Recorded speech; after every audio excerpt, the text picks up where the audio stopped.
जय श्री हरि, जय श्री राम, जय बजरंगबली। बांधवों, पिछले वाचन मैंने बालकांड के दोहा 254 तक का किया था। विश्वामित्र के आदेश देते हैं श्री राम को कि वत्स उठो और शिव धनुष को तोड़ दो। और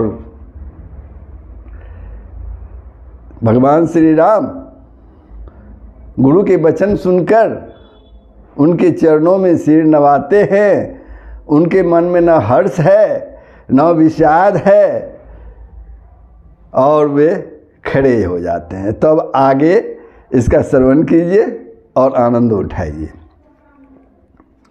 निरपन्न केरिया सा निसीनासी, बचन नखत अबली न प्रकाशी, मानी मही पे कुमुद सकुचाने, कपटी भूप उलुक लुकाने। राजाओं की आशा रूपी रात्रि नष्ट हो गई। उनके वचन रूपी तारों के समूह का चमकना बंद हो गया। वे मौन हो गए। अभिमानी राजा रूपी कुमुद संकुचित हो गए और कपटी राजा रूपी उल्लू बनकर छिप गए। भय विशोक कोक पुनि देवा, बरसहि सुमन जनावहि सेवा। गुरुपद बंदी सहित अनुराग, राम मुनि न सन आय सुमांगा। मुनि और देवता रूपी चकवे शोक रहित हो गए। वे फूल बरसाकर अपनी सेवा प्रकट कर रहे हैं। प्रेम सहित गुरु के चरणों की वंदना करके श्री रामचंद्र जी मुनियों से आज्ञा मांगी और जो मुनि थे उनसे आज्ञा मांगी। सहज ही चले सकल जग स्वामी, मत मंजू बर कुंजर गामी। चलत राम सब पुर नर नारी, पुलक पुरी तन भय सुखारी। समस्त जगत के स्वामी श्री राम जी सुंदर मत वाले श्रेष्ठ हाथी की सी चाल से स्वभाव से ही चले। श्री रामचंद्र के चलते ही नगर भर के सब स्त्री पुरुष सुखी हो गए और उनके शरीर रोमांच से भर गए। बंदी पितर सुर सुकृत संभारे, जो कछु पुण्य प्रभाव हमारे। तो शिव धनु मृणाल की नाई, तोड़हु राम गणेश गोसाई। उन्होंने पितर और देवताओं की वंदना करके अपने पुण्य का स्मरण किया। यदि हमारे पुण्यों का कुछ भी प्रभाव हो तो हे गणेश गोसाई, हे गणेश जी, श्री रामचंद्र जी शिव जी के धनुष को कमल की डंडी की भांति तोड़ डाले। तो राम ही प्रेम समेत लखी सखिरन समीप बुलाए। सीता मातु सने बस, बचन कही बिल खाई। सियावर राम जय जय राम, सियापति राम जय जय राम। श्री रामचंद्र जी को वात्सल्य प्रेम के साथ देखकर और सखियों को समीप बुलाकर सीता जी की माता स्नेहवश बिलख कर विलाप करती हुई सी ये वचन बोली। सखी सब कौतुक देख निहारे, जेऊ कहावत ही तू हमारे। कौ न बुझाई कई गुड़ पाही, ए बालक सिहट भली नाई। हे सखी, सीता जी की माता बोल रही है, हे सखी, वे जो हमारे हितु कहलाते हैं वे भी सब तमाशा देखने वाले हैं। कोई भी गुरु विश्वामित्र को समझाकर नहीं कहता कि ये राम जी राम जी अभी बालक हैं, इनके लिए ऐसा हठ अच्छा नहीं।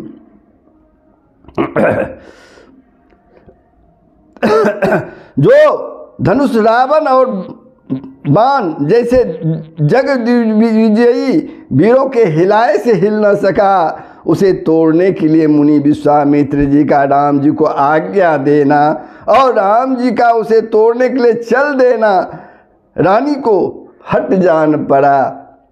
इसलिए वे कहने लगी, गुरु विश्वामित्र को कोई समझाता क्यों नहीं है। रावण बाण छुआ नहीं चापा, हर सकल भूप करी दापा। सो धनुराज कुंवर कर देहि, बाल मराल की मंदर लेहि। रावण और बाणासुर ने जिस धनुष को छुआ तक नहीं और सब राजा घमंड करके हार गए, वही धनुष इस सुकुमार राजकुमार के हाथ में दे रहे हैं। हंस के बच्चे भी कहीं मंदराचल पहाड़ उठा सकते हैं क्या? ये सीता जी की माता बोल रही है। भूप शयान सकल सिरानी, सखी विधि गति कछु जाति न जानी। बोली चतुर सखी मृदु बानी, तेजवंत लघु गनियो नरानी। और तो कोई समझाकर कहे या नहीं, राजा तो बड़े समझदार और ज्ञानी हैं, उन्हें तो गुरु को समझाने की चेष्टा करनी चाहिए थी, परंतु मालूम होता है राजा का भी सारा सयानापन समाप्त हो चुका है। हे सखी, विधाता की गति कुछ जानने में नहीं आती। यों कहकर रानी चुप हो जाती है।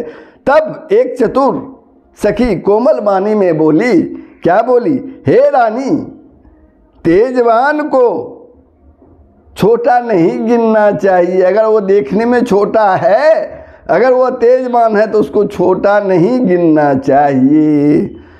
कह कुंभज कह सिंधु अपारा, सुसेउ सुजा सुसकल संसारा। रवि मंडल देखत लघु लागा, उदयता सुत्रिभुवन तम भागा। कहाँ घड़े से उत्पन्न होने वाले छोटे से मुनि अगस्त्य और कहाँ अपार समुद्र, किंतु उन्होंने उसे सोख लिया जिसका सूरज सारे संसार में छाया हुआ है। सूर्यमंडल देखने में छोटा लगता है, पर उसके उदय होते ही तीनों लोकों का अंधकार मिट जाता है। मंत्र परम लघु जा सुबस, मंत्र परम लघु जा सुबस। विधि हरिहर सुर सर्व, मामत गजराज कहूँ बस कर अंकुश खर्ब। सियावर राम जय जय राम, सियापति राम जय जय राम। जिसके बस में ब्रह्मा विष्णु शिव और सभी देवता हैं, वह मंत्र अत्यंत छोटा होता है। महान मत वाले गजराज को छोटा सा अंकुश बस में कर लेता है। काम कुसुम धनुषाय कलिन्ने सकल भुवन अपने बस किन्ने देवी तजिया संसौ अस जानी भजब धनुषु राम सुनु रानी। कामदेव ने फूलों का ही धनुष बाण लेकर समस्त लोगों को अपने बस में कर रखा है। हे देवी, ऐसा जानकर संदेह त्याग दीजिए। हे रानी सुनिए, श्री रामचंद्र जी को धनुष को अवश्य ही तोड़ेंगे। श्री रामचंद्र जी जो हैं वे धनुष को अवश्य ही तोड़ेंगे। सखी बचन सुनी भय पड़ती थी, मीठा विषादु बढ़ी अति प्रीति। तब राम ही बिलो की बेदेही, सब हृदय बिनबती जेहि तेहि। सखी के वचन को सुनकर रानी को विश्वास हो गया, उनकी उदासी मिट गई और श्री राम जी के प्रति उनका प्रेम अत्यंत ही बढ़ गया। उस समय श्री रामचंद्र जी को देखकर सीता जी भयभीत हृदय से जिस देवता से विनती कर रही है, भयभीत हृदय से जिस देवता से वो विनती कर रही हैं राम जी के लिए। मन ही मन मनावय कुलानी, हो प्रसन्न महेश भवानी। करऊँ सफल अपनी से बकाई, करी तू चढ़ऊँ चाप गरुआई। वे व्याकुल होकर मन ही मन मना रही हैं, हे महेश, हे भवानी, मुझ पर प्रसन्न होइए। मैंने आपकी जो सेवा की है उसे सुफल कीजिए और मुझ पर स्नेह करके धनुष के भारीपन को हर लीजिए। ये सीता जी भगवान शिव और माता पार्वती से विनय कर रही हैं। गणनायक बरदायक देवा, आजू लगे कि न हूँ तू सेवा। बार बार बिनती सुनी मोरी, करहूँ चाप गुड़ता तिथोरी। हे गणों के नायक, वर देने वाला देवता गणेश जी, मैंने आज ही के लिए तुम्हारी सेवा की थी। बार बार मेरी विनती सुनकर धनुष का भारीपन बहुत ही कम कर दीजिए। सीता जी भगवान गणेश से भी विनती करती हैं। देखी देखी रघुवीर तन सुरमानव धरि धीर, भरे बिलोचन प्रेम जल। पुलकावली शरीर, सियावर राम जय जय राम। सियापति राम जय जय राम। श्री रघुनाथ जी की ओर देखकर, श्री रघुनाथ जी की ओर देख कर सीता जी धीरज धरकर देवताओं को मना रही हैं। उनके नेत्रों में प्रेम के आंसू भरे हुए हैं और शरीर रोमांच हो रहा है। तो बंधुओं, मैं बालकांड के दोहा 257 पर विश्राम लेता हूँ। आपने देखा गुरु के आदेश से श्री रघुनाथ जी मंच की ओर बढ़े। पहले तो सीता मैया की माँ अकुला रही थी कि वे कोमल बालक कैसे इस धनुष को तोड़ेंगे, और माता सीता भी सभी देवताओं से विनती कर रही हैं कि इस धनुष को हल्का कर दीजिए। वे शिव और भवानी से भी प्रार्थना कर रही हैं, साथ ही गणेश जी से भी प्रार्थना कर रही हैं कि आप आज तक आपकी जो मैंने सेवा की है, पूजा पाठ किया है, उसका कम से कम लाज रखिए प्रभु और धनुष को हल्का कर दीजिए। तो ये प्रसंग कैसा लगा और आनंद आया तो दूसरों को भी शेयर के माध्यम से आनंद लेने दीजिए। और अगर दिनेश के वीडियो 49 को आपने सब्सक्राइब नहीं किया है तो अवश्य सब्सक्राइब कर दीजिए और कमेंट के माध्यम से इस गायन में, इस पाठन में जो कमियां हैं उसे बतलाने का कष्ट कीजिए।